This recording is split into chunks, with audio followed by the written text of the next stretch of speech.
dos mecanismos de contato direto, tá? O nosso objeto de estudo da disciplina praticamente é um mecanismo de contato direto, as engrenagens, tá?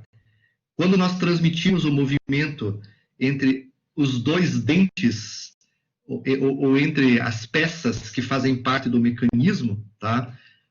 A transmissão do movimento se dá a partir do contato direto entre duas superfícies, tá? Então, na nossa disciplina, o principal objetivo vai ser trabalhar com esses tipos de engrenagens aqui, ó.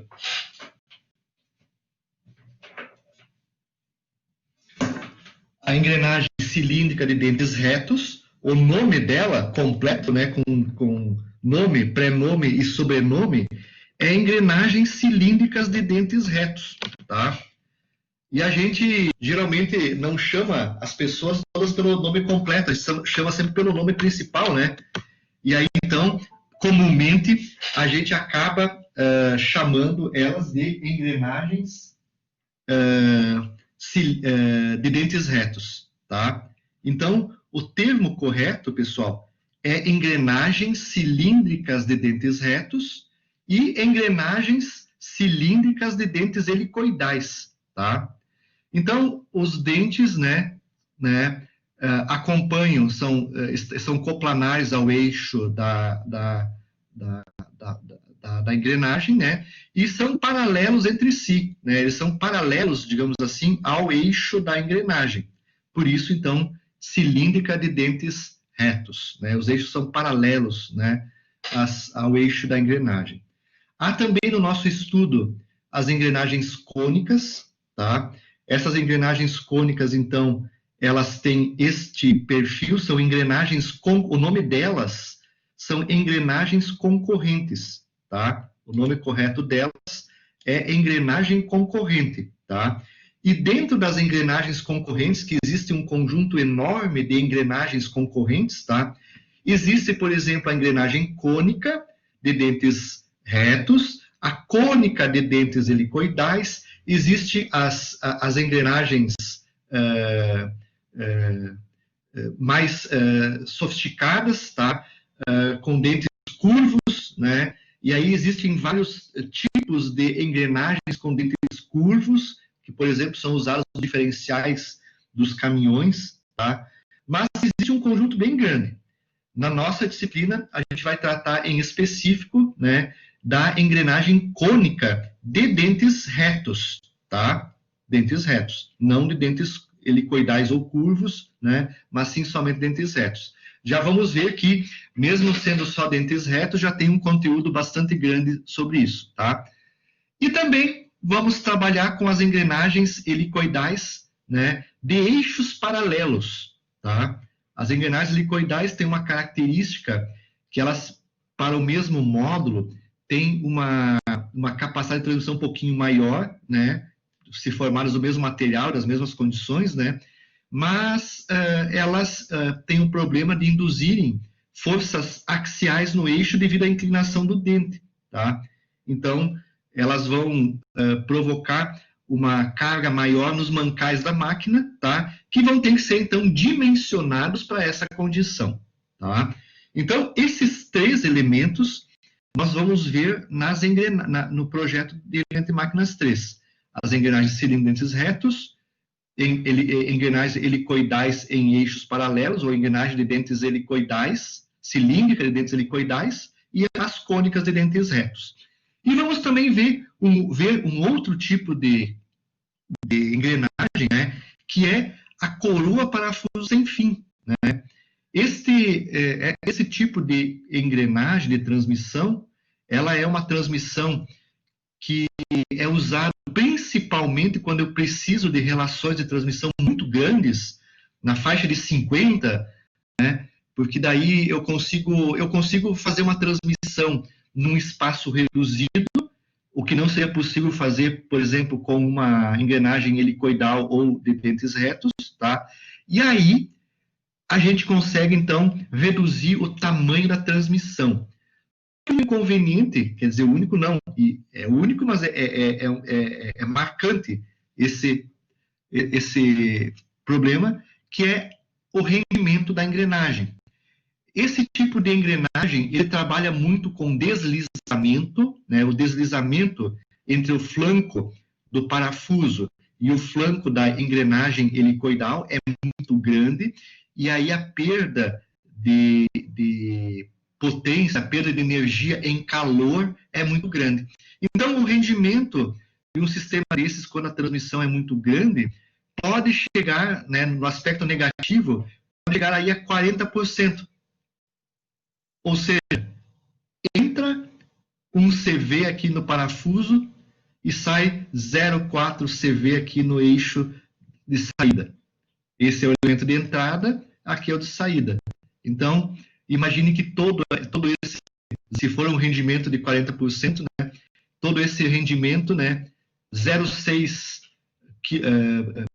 HP, no caso, colocando aqui a unidade, a potência, né, 0,6 HP é perdido na geração de calor nesse elemento aqui. Ó, tá? E aí, então, eu transformo uma energia nobre, geralmente a energia elétrica que está acoplada ao motor, que aciona o parafuso, eu transformo essa energia nobre numa energia mais, né, de menos importância, que é o calor. Tá? E aí, então, o rendimento é baixo. Tá? Há como aumentar esse rendimento? Sim, há como reduzir. Nós podemos, aumentar o rendimento. Há como aumentar o rendimento e diminuir as perdas.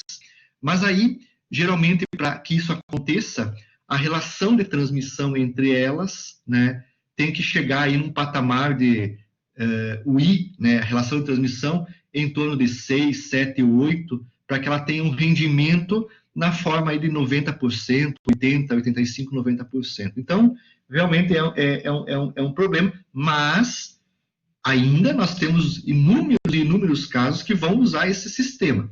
Tá? Não tem jeito. Na mecânica, a transmissão coroa parafuso sem fim ainda continua, apesar de toda esse rendimento baixo, ela continua sendo uma solução importante para muitos casos. Tá? E aí também existem, dentro das engrenagens helicoidais, existem as engrenagens espinha de peixe. Ela tem dentes, ela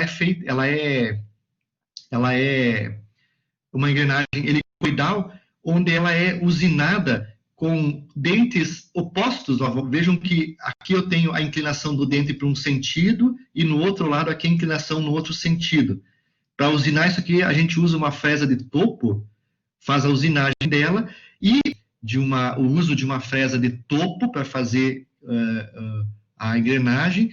Essa fresa de topo vai caracterizar, então, um processo de fabricação, né, que pode induzir erros na engrenagem e prejudicar o rendimento dela. Mas ela é uma excelente engrenagem, se bem fabricada, possui alto rendimento. E ainda, por fim, há as engrenagens helicoidais reversas, que eu posso fazer uma engrenagem, usar uma engrenagem helicoidal, para que os eixos não sejam paralelos. Eles podem ser reversos, qualquer posição. Eu poderia colocar aqui os eixos a 90 graus, a 30 graus um do outro, que aí essa inclinação daria uma condição de inclinação do dente aqui que faria com que o sistema trabalhasse com eixos reversos, por exemplo. A gente pode trabalhar com qualquer inclinação, só que daí, então, vai modificar os ângulos beta, né, das engrenagens. E dá certo e funciona, né, também, né, tudo isso. Vejam que também o parafuso sem fim tem eixo reverso, né, um eixo está a 90 graus do outro, e os demais sistemas aqui, né, aqui também os eixos são reversos, e aqui eixos paralelos, tá? Ok? E também, por fim, o objeto de estudo da disciplina é os trens de engrenagem, né? Então, no caso de uma transmissão por engrenagens, a relação que eu vou ter sempre entre cada conjunto de engrenagens geralmente não pode ser superior a 6. Eu já havia falado para vocês também. Há também os outros mecanismos de contato direto, que vocês já trabalharam em mecanismos propriamente dito, que são as cames. Aqui, no caso, uma came de seguidor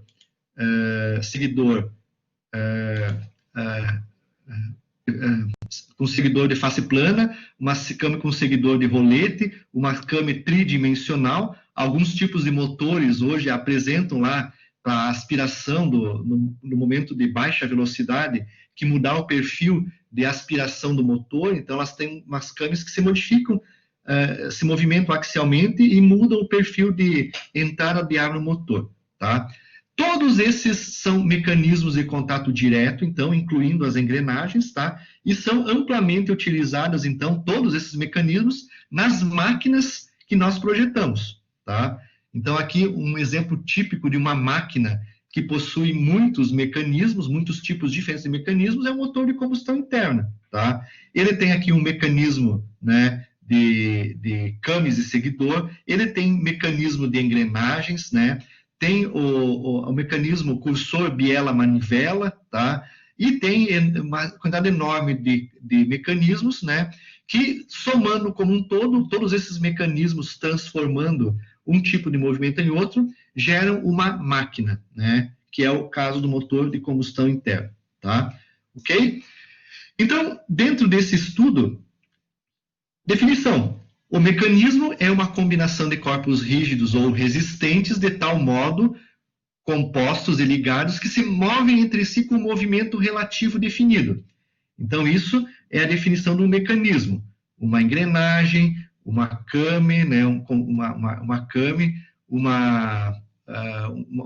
mecanismo cursor, biela, manivela, né, e assim por diante. E a máquina, então, a máquina é um mecanismo, ou melhor, um conjunto de mecanismos que transmite força de uma fonte de potência para a resistência a ser superada.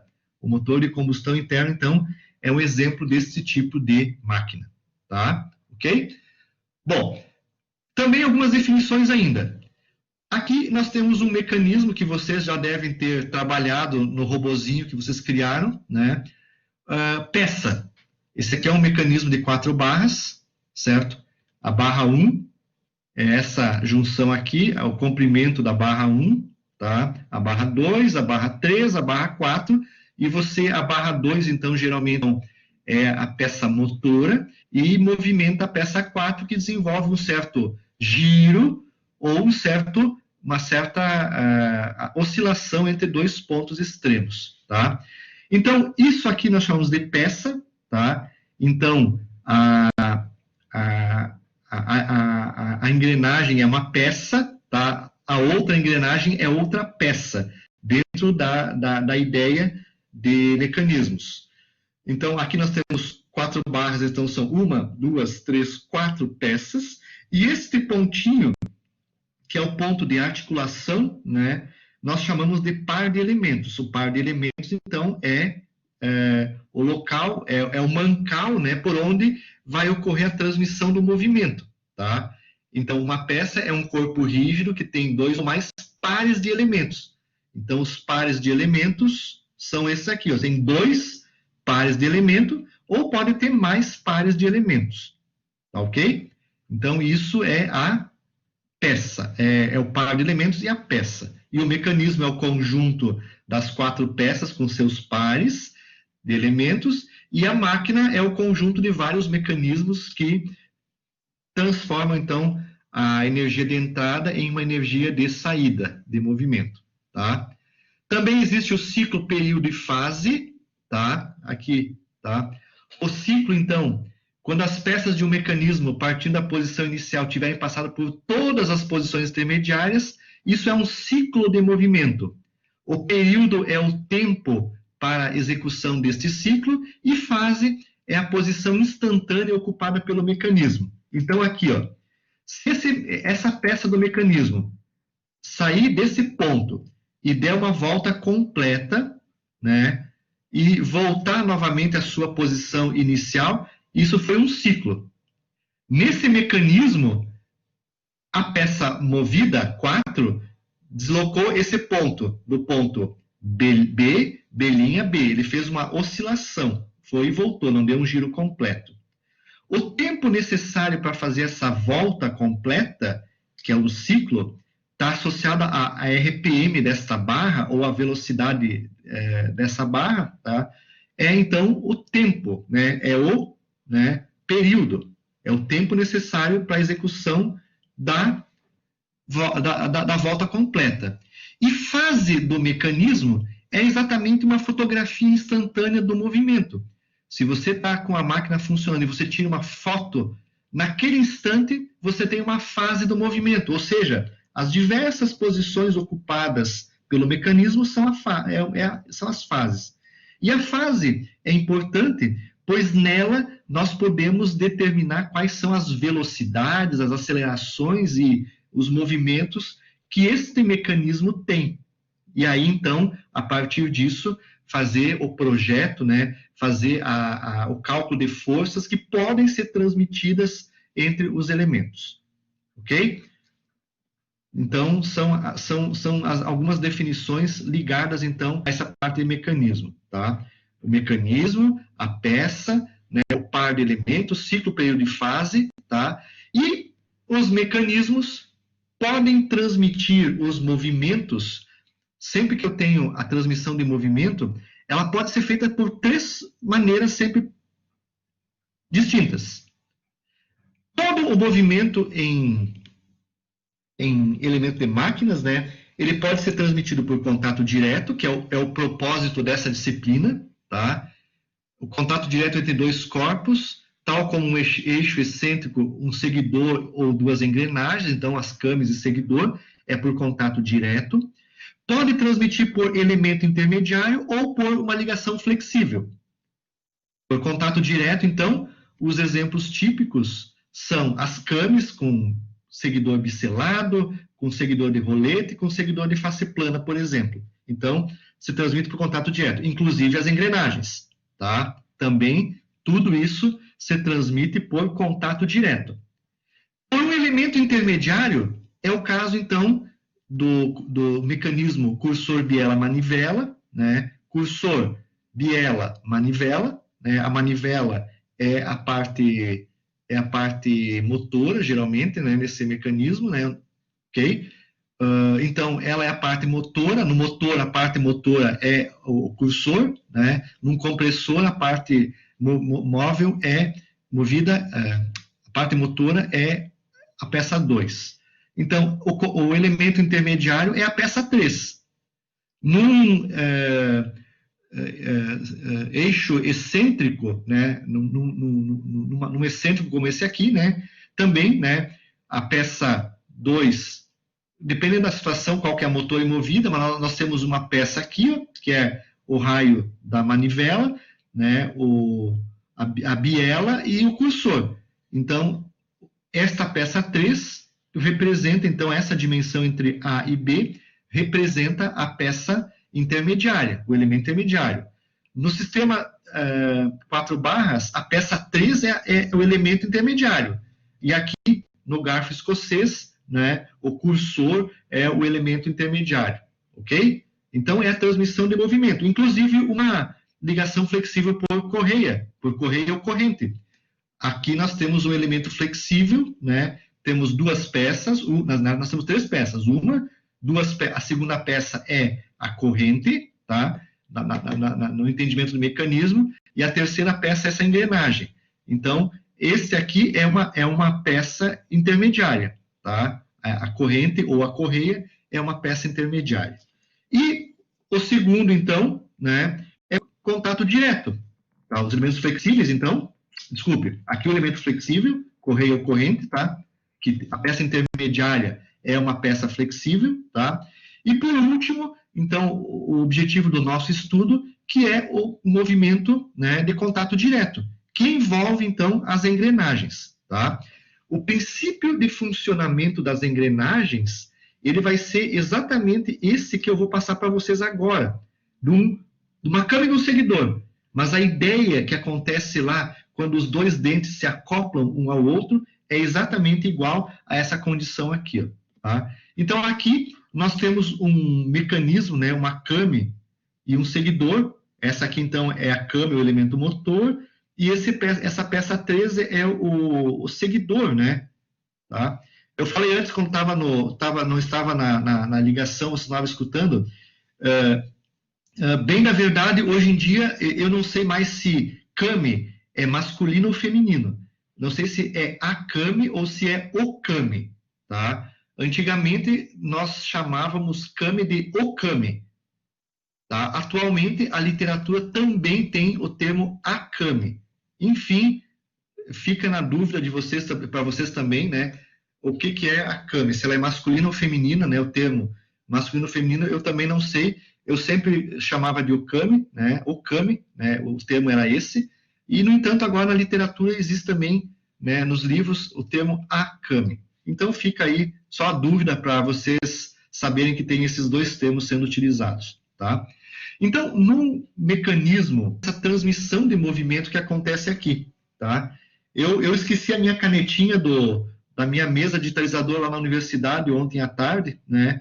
Vai ficar difícil agora eu fazer o desenho com o mouse. Mas tudo bem, vou tentar fazer aqui com o mouse, vai ficar mais difícil, eu estava já acostumado com a canetinha, agora tem o mouse aqui, vai ficar difícil. Então, imagine o seguinte, se eu conheço esta velocidade,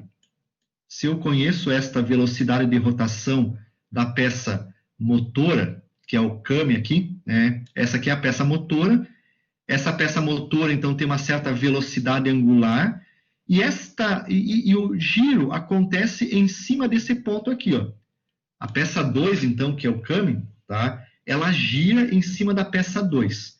E ela empurra através do ponto de contato P, aqui é uma figura instantânea, então, do movimento, né? Então, nesse instante, tá? Nesta fase do mecanismo, ok? Nós estamos analisando uma fase, o contato entre o elemento 2, kami, e o seguidor 3, se dá nesse ponto P, aqui, ó, no ponto P, ocorre, então, o contato entre os dois, tá? No ponto P, acontece o contato entre os dois. E esse ponto de contato, a peça 3, ela tem o centro de giro em O3, que é esse ponto, e todas as duas peças, a 3 gira em cima desse ponto, e a 2 gira em torno desse ponto aqui, ó. Tá? Então, quando a peça 2 empurra a peça 3, há o ponto de contato instantâneo entre as duas peças, que nesse momento é o ponto P, e ali, então, ocorre a transmissão de movimento. Tá? Só que, para nós entendermos essas velocidades, qual que é a relação de transmissão desse mecanismo, para poder calcular, então, quais são as forças que são transmitidas, o torque que é transmitido pelo mecanismo, nós precisamos entender um pouquinho desse movimento aqui, tá? O principal aspecto é definir aqui qual é a velocidade angular da peça 3. Se eu conheço a velocidade angular da peça 2, qual é a velocidade angular da peça 3, tá? Mecanismo aqui. Então, para isso, pessoal, nós vamos fazer isso, ó.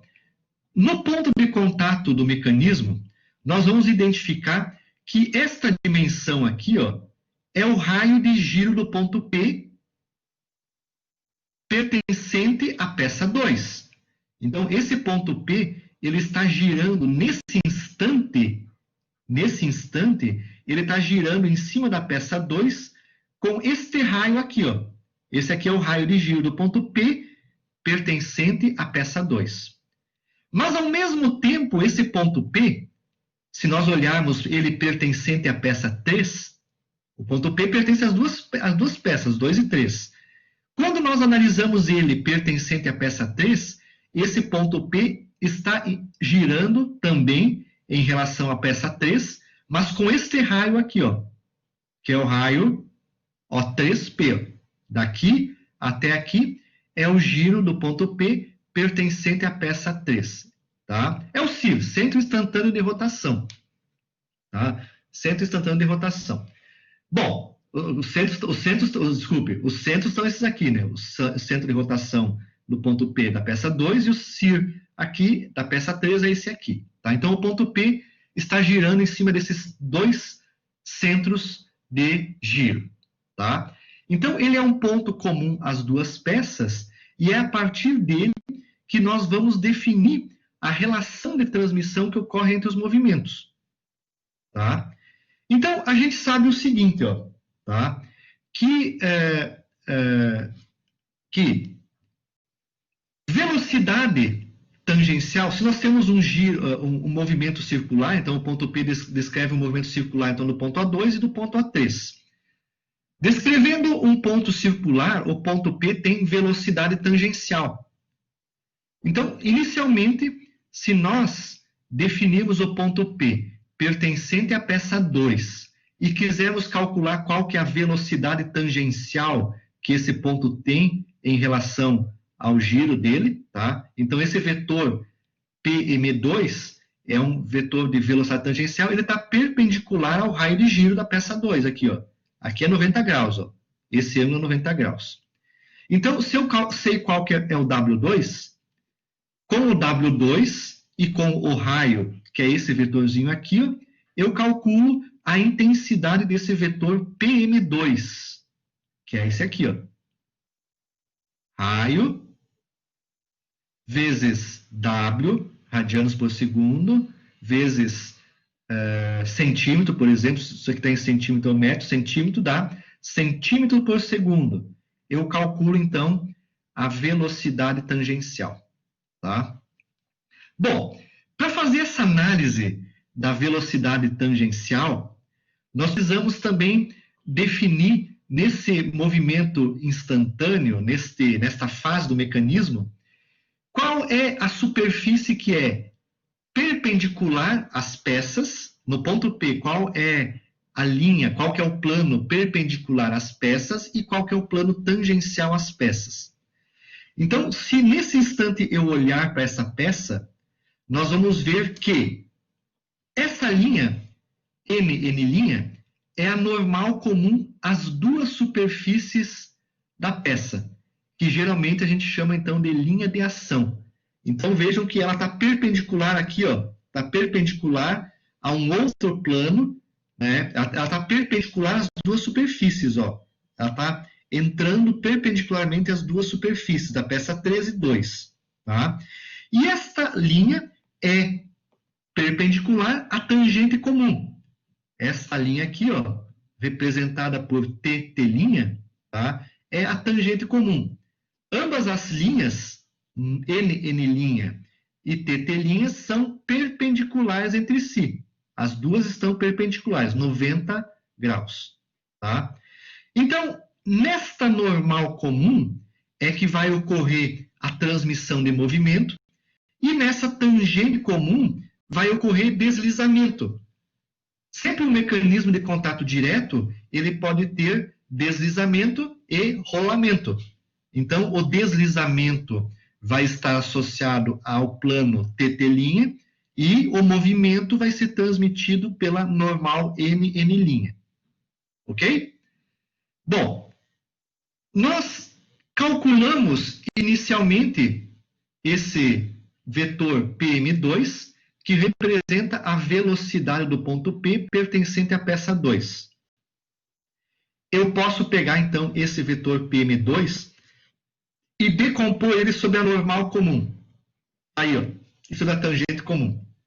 Então, nós pegamos esse PM2, esse vetor aqui, ó, e no próprio desenho aqui, então, graficamente, nós decompomos ele sobre a normal comum, que é esse vetorzinho Pzão N', e decompomos sobre a tangente comum, que é Pzão T2.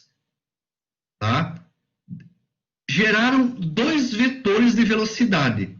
Este vetor aqui está provocando deslizamento na peça, e esse vetor de velocidade sobre a normal está empurrando esta peça, a peça 2 está empurrando a peça 3, de acordo com esta velocidade normal aqui, ó. Pzão N. Ok? Então, é a transmissão de movimento por contato direto. Bom, analisamos de uma certa forma, no início, partimos da peça 2, o raio de giro, calculamos a velocidade tangencial do ponto P, rebatemos e calculamos Pn e Pt2, baseados em cima da peça 2. Só que o ponto P, ele também pertence à peça 3. Ele gira em cima dessa peça 3 E tem as velocidades em cima dessa peça 3 também, tá? Então, perpendicular a este raio de giro, nós vamos analisar agora o ponto P pertencente à peça 3. Então, se esse aqui é o raio de giro do ponto P pertencente à peça 3 nesse instante, né? Esta linha aqui, ó, ela representa o local onde vai estar a velocidade tangencial do ponto P, que é o PM3, pertencente à peça 3. Então, essa linha aqui, ela é perpendicular a duas linhas aqui, ó, a esse vetor e a essa linha aqui, ó. A gente coloca esta linha que é perpendicular ao raio de giro da peça 3, tá? Então, isso também é importante. E sobre esta linha, que é uma linha perpendicular ao raio de giro do ponto P, nós vamos ter aqui o vetor PM3. De que modo? Agora eu pego esse vetor aqui, ó, PM, e rebato ele nesta linha aqui, ó, que é perpendicular ao raio. Então, o que acontece, ó, rebatendo isso ali, ó, eu calculo, então, esse ponto PM3. Agora eu calculei ele, PM3. Calculando esse vetor PM3, eu posso, deixa eu ver se na sequência é isso, eu posso, então, né, sabendo esse vetor PM3, agora eu posso saber qual que é a velocidade da peça 3 angular, a velocidade angular da peça 3. Vejam, eu tenho um vetor PM3 que é velocidade, esse vetor PM3 está perpendicular ao raio de giro, que é PO3. Então, usando velocidade igual a W vezes R, né? Eu tenho que a velocidade é o PM3, o nosso O3P é essa informação aqui, ó. Então, se eu tenho esse vetor PM3 e tenho o vetor O3P, ômega 3, então aqui, ó, ômega 3 é o PM3 sobre O3P. E aí eu sei qual que é a velocidade angular, né, da peça 3. Se eu quero saber qual é a relação de transmissão agora, tá? Vai ser simples, tá? O I, então, o I, ele vai ser igual ao ômega 3, a motora é o ômega 2. Motora ômega 2 sobre o ômega 3 vai nos dar, então, a relação de transmissão que ocorre nesse instante do mecanismo, tá? Ômega 3 sobre ômega 2. Ômega 2 sobre ômega 3. Rotação motora sobre rotação movida me dá a relação de transmissão aqui. Para qualquer nova posição ocupada pelo ponto P, essa relação de transmissão muda. Então, no caso desse mecanismo, que é uma CAME, tá? A relação de transmissão muda à medida que o ponto P se desloca como ponto de contato entre as superfícies, tá? Mas esse é o método, tá? Aí, então, também eu posso pegar o ponto PM3, e decompor ele sobre a tangente comum. Aí eu encontro uma outra velocidade, que é a velocidade, né, PT3. Tá? PT3. Esse ponto P, então, essa velocidade está sendo projetada para a tangente comum. Então, surgiu o vetorzinho PT3. O PT3 está indo para um lado, o PT2 está indo para o outro lado. A subtração desses dois vetores nos dá a velocidade de deslizamento do mecanismo, que a gente chama de VG. Tá? Não me perguntem de onde que sai o VG, o que é o G. Ele é uma tradução de algum termo em inglês que até hoje eu não encontrei. Né? G, então, aqui, em quase todos os livros em inglês, eles representam o deslizamento, tá? É deslizamento. Podia também chamar aqui de VD, né? Velocidade de deslizamento é o VG. Então, sempre o deslizamento, ele é calculado pelo esse vetorzinho aqui, ó, PT3, então aqui está o vetor PT3, essa dimensão aqui, então, PT3, menos PT2, T2. Como o T3 tem sinal, vamos dizer que o T3 tem sinal para cá é positivo, e sinal para cá é negativo, vamos fazer essa proposta de sinais de velocidade. Para cá, então, é positivo, para o outro lado é negativo, então a velocidade vai ser negativa. Então, nesse caso, como o T3 é positivo e o T2 é negativo, vai dar um valor negativo, quando nós somarmos as duas, T3, nesse caso, menos T2, tá? Aqui vai dar positivo. E aí, então, nesse caso, vai somar as duas velocidades. É como se tivessem dois carros se cruzando por um ponto e eu quero saber qual que é a velocidade relativa entre os dois. Como eles estão se afastando, né? Um está com uma velocidade num sentido e outro no outro, acabam se somando as duas velocidades para promover a velocidade relativa entre os dois. Então, com isso, eu consigo definir a velocidade de deslizamento, né, do sistema. Então, tudo isso aqui, ó, essa distância aqui, é a velocidade de deslizamento do sistema. Então, o que acontece? A velocidade de deslizamento, quando eu tenho deslizamento entre dois mecanismos, isso vai provocar um modo de falha que é desgaste. Desgaste. Tá?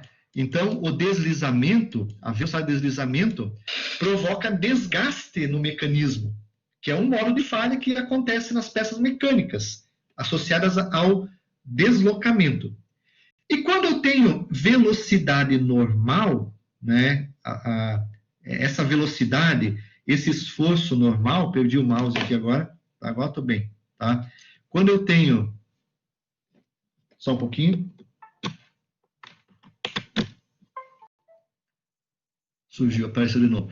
Quando eu tenho essa velocidade ou força sobre esse plano normal, que é o PN, ele acaba transmitindo força normal e acaba provocando pressão entre as superfícies das duas peças, tá? E isso provoca, então, pitching, né? A produção de pitching, que é uma falha que acontece, né, em mecanismos de contato direto.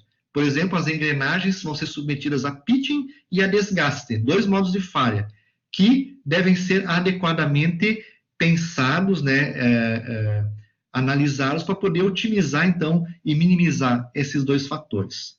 Tá? Então, essas velocidades, aqui nós colocamos velocidade, mas também por aqui vão passar as forças. Nos mesmos locais que eu tenho aqui, vai ter forças, né, que vão estar sendo geradas. E essas forças vão provocar, então, pitching de engrenagens. Tá? Então, é as duas situações. Força, né, como se transmite o movimento pelos contato direto, e tem algumas regrinhas.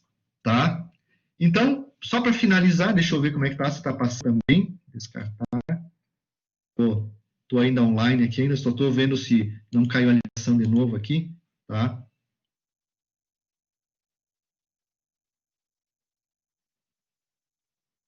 Então é isso mesmo, André. G-Lide, eu acho que é isso mesmo, pode ser, tá? Pode ser esse fator mesmo aí, sem dúvida, tá? Deslizamento. O André tá certo aí, tá? G-Lide, eu acho que é isso mesmo o termo, G-Lide, tá? E aí então, pessoal, nesses mecanismos, ainda tem aqui uma colocação importante. Toda essa análise é uma análise, então, de velocidades que podem acontecer no mecanismo. Então, eu posso calcular a relação de transmissão a partir dessa ideia que eu coloquei aí nessa sequência de slides. Tá? Nessa sequência de slides, eu posso colocar, então, essa transformação de movimento de rotação em velocidades, deslizamento normal e a velocidade na outra peça do mecanismo. Só que existem algumas regrinhas que, a partir dessa figura, nós poderíamos observar. Então, vejam que aqui nós temos aqui, ó, o centro de giro da peça 3. Deixa eu colocar a canetinha aqui, o apontador. O centro de giro da peça 3 e o centro de giro da peça 2. Isso aqui, entre O2 e O3, nós temos a linha entre centros do mecanismo.